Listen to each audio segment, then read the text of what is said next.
Hi guys, it's Rebecca. Thank you so much for joining me for today's video. Today's video is going to be my fifth update for my debt-free / financial goals for 2020 onto 2021.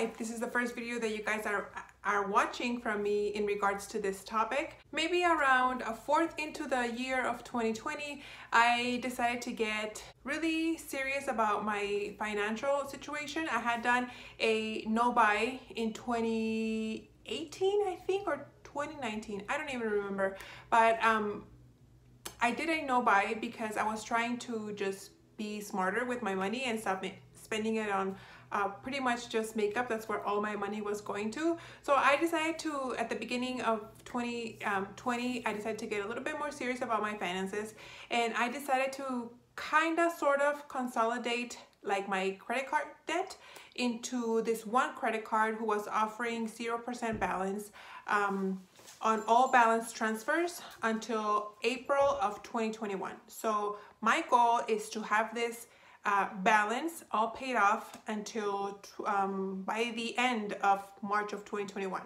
So when I first started this, not challenge, but this journey or goal of mine, the debt that I had consolidated into this one credit card was $7,300. So today I'm going to talk to you guys where I'm at right now, what I have learned. I think it's been about 2 months since my last update. What I've learned, what I've done different, any setbacks that I've had, and so on and so forth. So that's it for the introduction. Now let's just get started. Last update, I had a remaining balance of $4,000, and right now I'm trying not to be so hard on myself because it's not as much as I wanted to, but I know that any amount that comes down is already a win. So like I said, I started 2 months ago with a balance of $4,000, and right now I have a balance of $3,000. I wish it was 1,000. $3,150. So here is my little graph. I hope you guys can see. Last update, I was up here at $4,000, and right now I am down to here, $3,150. So like right in the middle. I was hoping to hit the $3,000 mark, but unfortunately I missed it by $150. But it's life, you know. I have bills, I have other things going on in my life, and so I'm giving as much as I can to this card. So that's just as much as I could for these last 2 months. I wish it had gone under 3,000. That was really my goal, but unfortunately it didn't happen. So let's just get into it, shall we? So like I said, my current debt right now is $3,150, and that means that in the last 2 months I was able to pay off $850, which is pretty good amount. I was hoping to give like I said, $1,000, trying to set out. I have it set up in my bank where a certain amount of money gets pulled into a different account, not into my regular checkings account.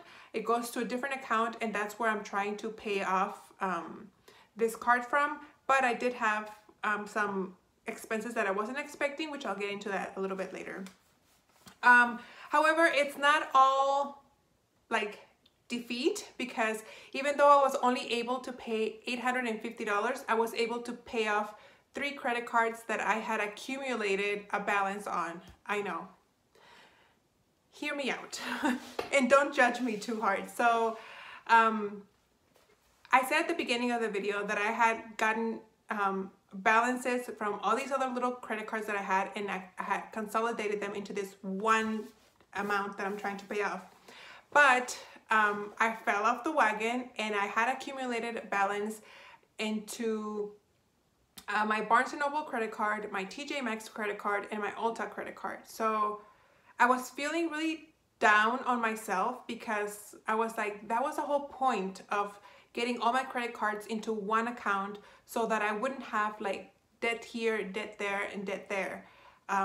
So I decided this month I had a little bit more extra money, and I decided to pay off those balances. So between my Barnes & Noble credit card, my Ulta credit card, and my TJ Maxx credit card, that was about $900.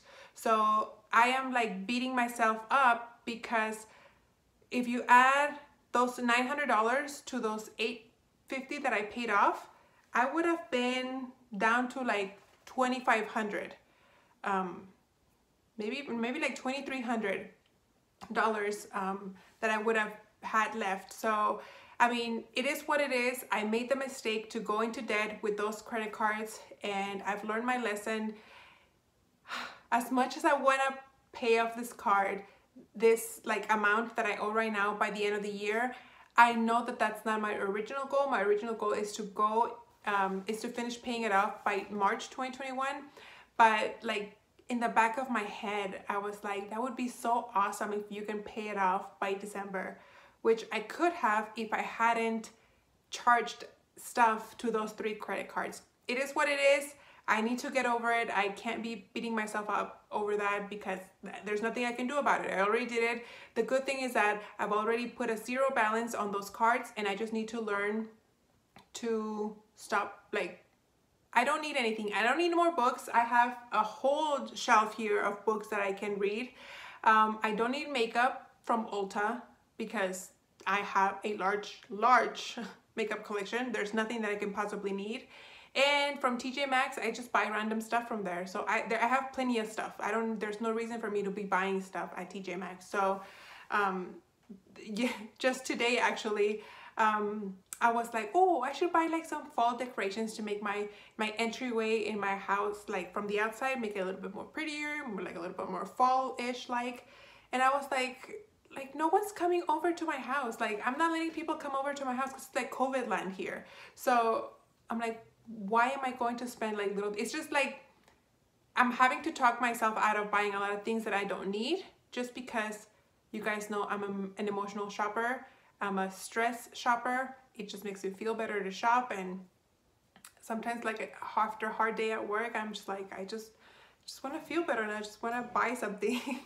But I don't want to go onto another no buy because I feel like no buys are not sustainable. It's like when you go on a very, very strict diet, yes, you'll see results right away, but then you're going to rebound and make it worse. And I feel like that's what happened to me. So anyway, yeah, it is what it is. Those credit cards have been paid off. Now I need to really, really focus on just paying off the rest of this balance. So I did have a few unexpected expenses during these last couple of months.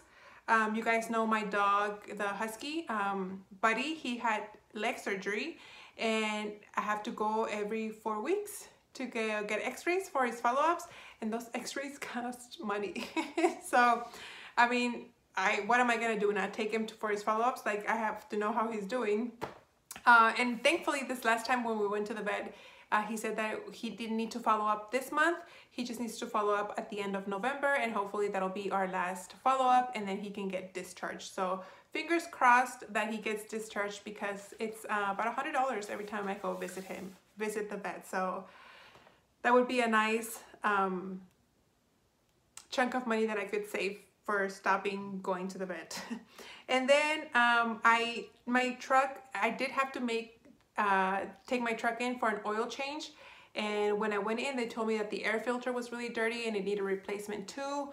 And something that my dad has always taught us, me and my sisters, is that we need to really keep our vehicles like up to date, because that's something that if you take care of it, if you maintain it well, it's gonna last a long time. So I never skip out on oil changes. I never skip out on basic car maintenance. I never skip out on like cheap gas.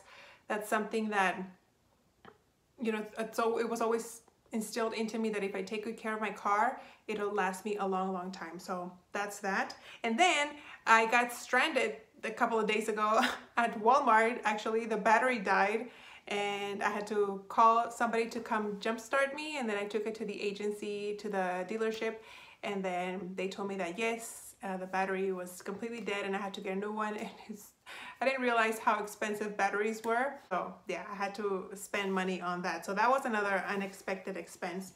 And then something that wasn't unexpected, something that I planned, but just because I've been avoiding it this whole year, and it just needed to get taken care of, is my front yard. I need to take care of it because I have these like bushes that have just outgrown completely. I have them like in front of the window that I film, and it's just pretty much the windows like completely covered because they've outgrown so much. My poor dogs are trying to look out the street and they can't. And then I have a couple of palm trees that just need to be trimmed because there's a lot of like yellow palms that have like dried. So that needed to get taken care of. And I need to keep up with my house maintenance as well. I can't just like ignore it because that's something else that you need to take care of. It's gonna come and bite you in the butt later on. So yeah, I had to get my front yard taken care of, and I paid someone to do it. I could do it myself, but I just don't have the time. I really don't. So I'd rather pay someone to come do it, do a good job, than if I try to do it with I have a little electric saw which I could do to trim the bushes, but like I said, I don't have the time to do that and then clean up afterwards. I'd just rather have pay someone to do it. So those were the unexpected expenses that I had this month. Oh, also I did sign up for a couple of virtual races. You guys know I like to run, so I did that, and I already signed up for one that's coming up. So I wanted to sign up for one for Thanksgiving. If I have the money to pay cash for it, then I will. But right now I don't have anything planned for Thanksgiving, so that makes me kind of sad because I always do one every year. So we'll see. So my plans going forward with this whole no-buy, some things that I've been doing right now that I am planning on continuing doing is to bring my own lunch. I've been doing a lot of meal prepping, and sometimes it's hard because I work long hours and I just think I'll just buy lunch, but then I'm like, that's like $15-20 on just like one meal. Then that's what keeps me motivated to continue like making my own meals at home. Also, I've been making my own coffee, and that has helped me save money on like Starbucks or Dunkin' Donuts, things like that, you know. And then also something that I just did this month that I'm deciding to do going forward is for my truck payment. I always overpay on that payment in hopes to bring finish paying it out faster. I decided to just pay like what the amount is now, which is lower than what I started with, and give that extra amount that I was giving onto this amount, and hopefully that'll help bring the amount come down faster. So I'm going to do that. I did cancel also my car wash membership, which I was very sad, but that was $35 a month, and so that'll be like extra income that I have to hopefully put towards this amount of debt that I have. And the only thing though is that my gym membership, I'll start paying it again in November. I had purchased this like deal they had going on where if you bought 4 months, you would get 4 months free. And so my 4th month, it will be in this October. So I'll have to start paying my gym membership back again in November. And that is about $100. So yeah, it's gonna be it's gonna be tough. We'll see how much that affects my balance going forward, but having no other credit cards and the car wash canceled, I think that'll like balance things out. So I shouldn't see too much of a bad effect onto bringing down the balance that I have. So, and then just continue to remind myself that my goal is March 2021. It's okay if I don't finish it by December of 2020, because the promotional offer that I have of the 0% interest, it goes all the way down to April 2021. So I have time. I know I can do it. I want to do it faster, and I know that I can't right now realistically. I just have to be patient and know that I will, little by little, I will get to where I want. You know, slow and steady wins the race, that's what they say, and that's what I need to focus on. But there you go, guys. my update for this financial goals debt-free type thing update video that I have been doing. I hope you guys enjoyed. If you guys are going through something similar where you're trying to pay off some debt, or if you're trying to organize yourself in a way to help you bring down some of the debt that you have, let me know any tips that you have in the comments. I love watching other people's financial goals and what they're doing and their plan and their progress. I think that's very interesting. So thank you guys for watching, and I'll see you on the next one. Bye.